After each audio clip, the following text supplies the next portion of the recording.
ओम नमो भगवते महावराहे। आज तिलधेनु का महात्म्य सुनेंगे।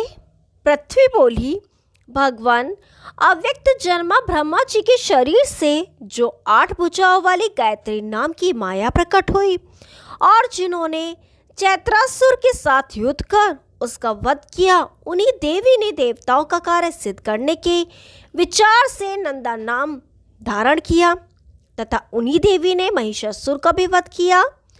वही देवी वैष्णवी नाम से विख्यात हुई। भगवान, यह सब कैसे क्या हुआ, आप मुझे बताने की कृपा करें। भगवान वरा कहते हैं, वसुंधरे, शंभु मन्वंतर में इन्हीं देवी ने मंदरगिरी पर महिषासुर नामक दैत्य का वध किया। फिर उनके द्वारा विंध्य पर्वत पर नंदा रूप से चैत्रासुर मारा गया। अथवा ऐसा समझना चाहिए कि वे देवी ज्ञान शक्ति हैं और महिषासुर मूर्तिमान अज्ञान है।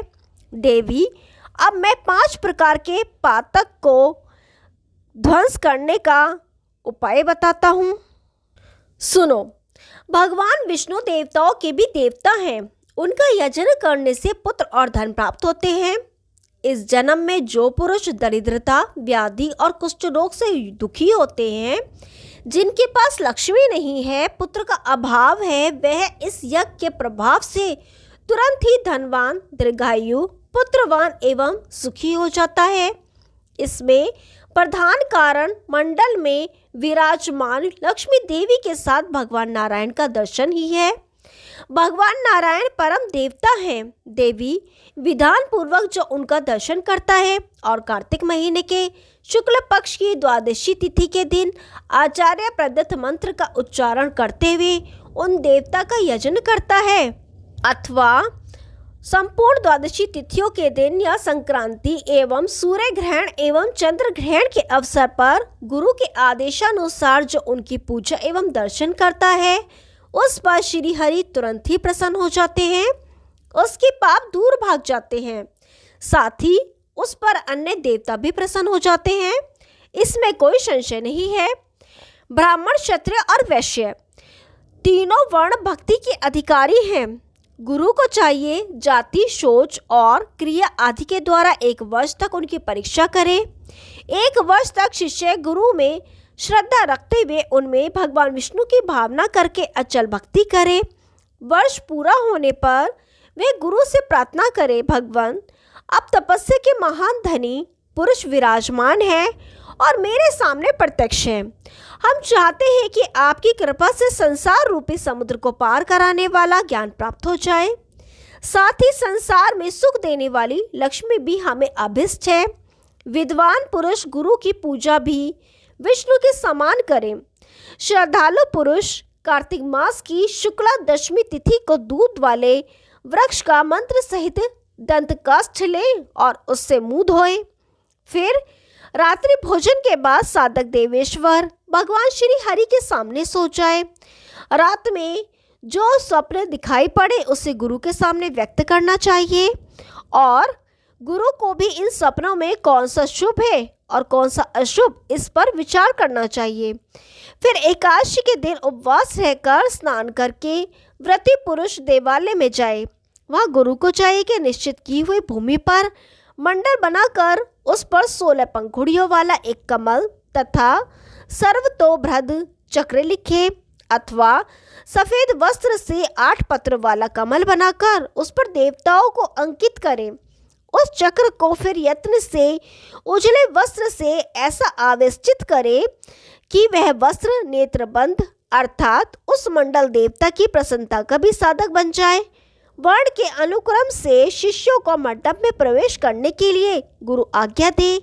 शिष्य को हाथ में फूल लेकर प्रवेश करना चाहिए।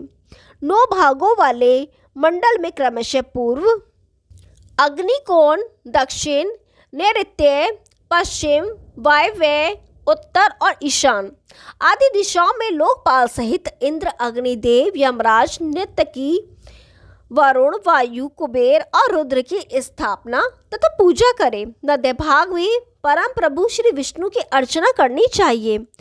पुण्य कमल के पूर्व, दक्षिण, पश्चिम और उत्तर पात्रों में बलराम, प्रद्युम्न, अनिरुद्ध तथा समस्त पातकों की शांति करने वाले वासुदेव की स्थापना एवं पूजा करनी चाहिए।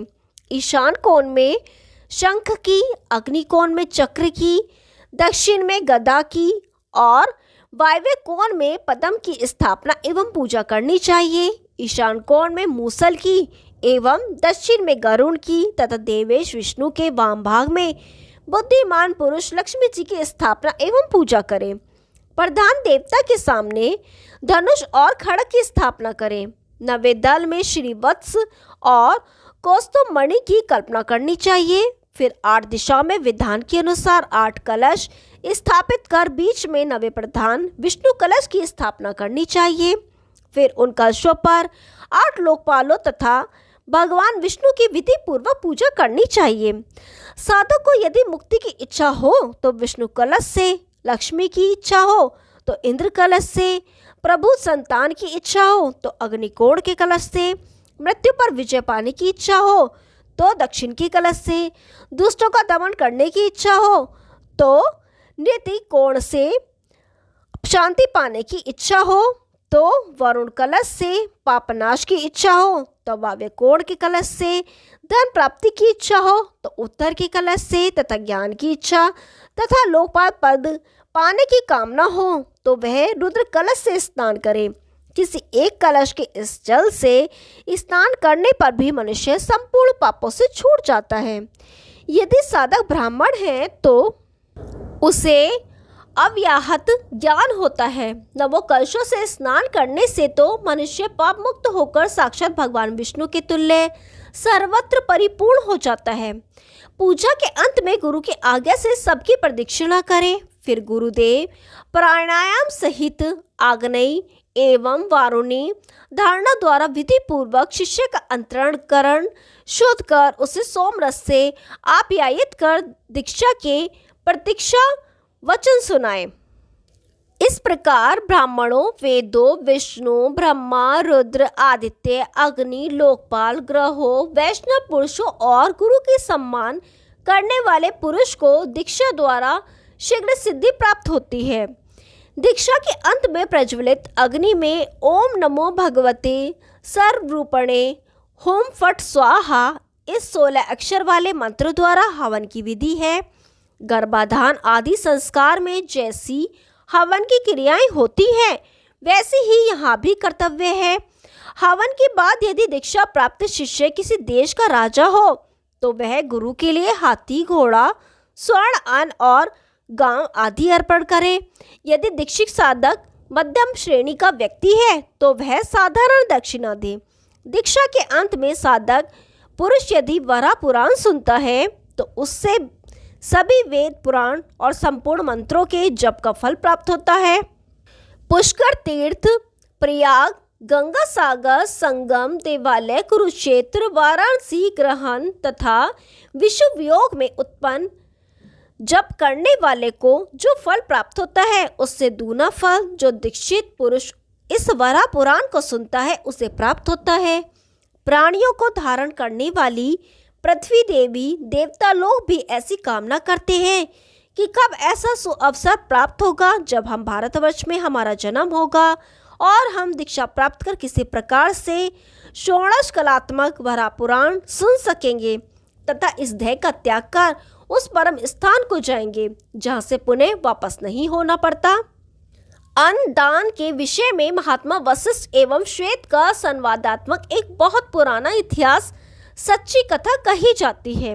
वसुंधरे इलाव्रत वर्ष में श्वेत नाम के एक महान तपस्वी राजा थे और नरेश ने हरे भरे वृक्षों वाले वन सहित यह पृथ्वी दान करने के विचार से तपोनिधि वशिष्ठ से कहा, भगवान, मैं ब्राह्मणों को यह समूची पृथ्वी दान करना चाहता हूँ, आप मुझे आज्ञा देने की कृपा करें। इस पर वशिष्ठ जी ने कहा, राजन, अन्न सभी समय में पुण्य फल के स्वरूप सुख देने वाला है, अतः तुम सदा अन्नदान करो। जिससे अन्नदान कर दिया उसके लिए पर दूसरा दान कोई शेष न रहा।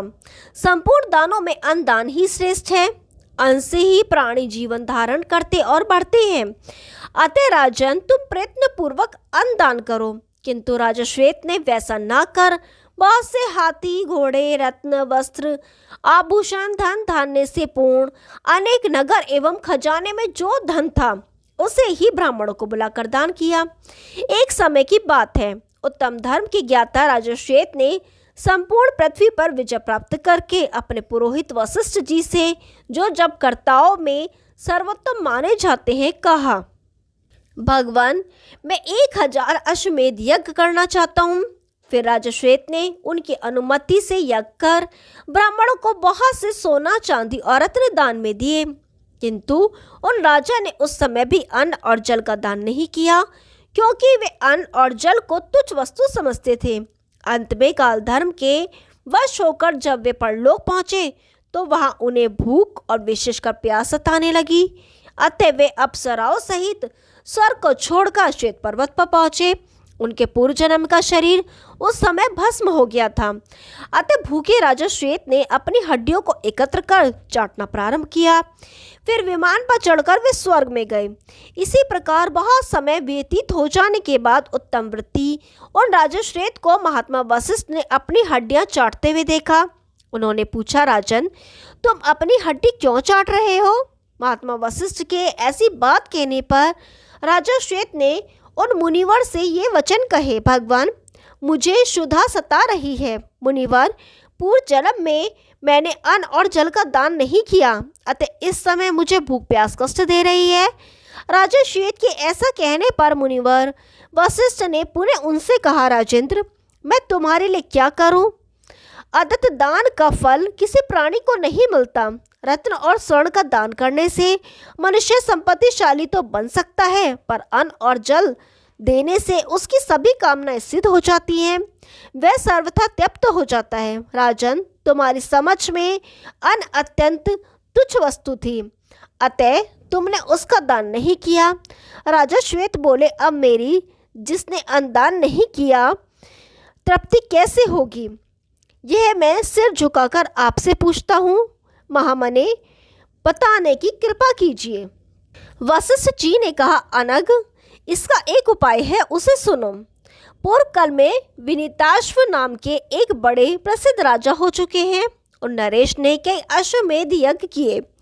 यज्ञों में ब्राह्मणों को बहुत सी गोएं, हाथी और धन दिए, तो समझकर अन्न का दान नहीं किया। इसके बाद बहुत समय बीत जाने पर वे मरकर स्वर्ग पहुंचे और वहां वे राजा भी तुम्हारी ही तरह भूख से दुख का अनुभव करने लगे। फिर सूर्य के समान प्रकाशमान विमान पर चढ़कर वे स्वर्ग से मृत्युलोक में नील पर्वत पर गंगा नदी के तट पर, जहां उनका निधन हुआ था, पहुंचे और अपने शरीर को चाटने लगे। उन्होंने वही अपने होता पुरोहित को देखकर पूछा, भगवान, मेरी क्षुधा मिटाने का उपाय क्या है? होता ने उत्तर दिया, राजन, आप तिल धेनु, जल धेनु, घृत धेनु तथा रस धेनु का दान करें। इससे क्षुधा का कलेश तुरंत शांत हो जाएगा। जब तक सूर्य तपते हैं, चंद्रमा प्रकाश पहुंचाते हैं, तब तक के लिए इससे आपकी क्षुधा शांत हो जाएगी। ऐसी बात कहने पर राजा ने मुनि से फिर इस प्रकार पूछा। विनीताश्व बोले, ब्राह्मण, तिल धेनु दान का विधान क्या है? विप्रवर, मैं यह भी पूछता हूँ कि उसका पुण्य स्वर्ग में किस प्रकार भोगा जाता है। आप कृपया यह सब हमें बताएं। होता बोले, राजन, तिल धेनु का विधान सुनो। मान शास्त्र के अनुसार 4 कुडव का एक प्रस्थ कहा गया है। ऐसे 16 प्रस्थ तिल से धेनु का स्वरूप बनाना चाहिए। इसी प्रकार 4 प्रस्थ का एक बछड़ा भी बनाना चाहिए। चंदन से उस गाय की नासिका का निर्माण करें और गुड़ से उसकी जीभ बनाई जाए। इसी प्रकार उसकी पूंछ भी एक फूल की बनाकर फिर घंटा और आभूषण से अलंकृत करना चाहिए। ऐसी रचना करके सोने के सींग बनवाए। उसकी दोहनी कांसे की और खुर सोने की हो, जो अन्य धेनुओं का विधि में निर्दिष्ट है। तिल धेनु के साथ मृग चर्म वस्त्र रूप में सर्वौषधि सहित मंत्र द्वारा पवित्र कर उसका दान करना सर्वोत्तम है। दान के समय प्रार्थना करें, तिल धेनु, तुम्हारी कृपा से मेरे लिए अन्न, जल एवं सब प्रकार के रस तथा दूसरी वस्तुएं भी सुलभ हो। देवी, ब्राह्मण को अर्पित होकर तुम हमारे लिए सभी वस्तुओं का संपादन करो। ग्रहीता ब्राह्मण कहे कि देवी, मैं तुम्हें श्रद्धा पूर्वक ग्रहण कर रहा हूँ। तुम मेरे परिवार का भरण पोषण करो। देवी, तुम मेरी कामनाओं को पूरी करो। तुम्हें मेरा नमस्कार है। राजन, इस प्रकार प्रार्थना कर तिलधेनु का दान करना चाहिए। ऐसा करने से संपूर्ण कामनाएं पूर्ण होती हैं। जो व्यक्ति श्रद्धा के साथ इस प्रसंग को सुनता या तिलधेनु का दान करता है अथवा दूसरे की दान करने की प्रेरणा करता है, वह समस्त पापों से छूटकर विष्णु लोक में जाता है। गोमय से मंडल बनाकर गोचर्म जितनी भूमि में धेनु के आकार की तिलधेनु होनी चाहिए। ओम नमो भगवते महावराहे। आगे का भाग कल सुनाएंगे। तब तक के लिए नमस्कार।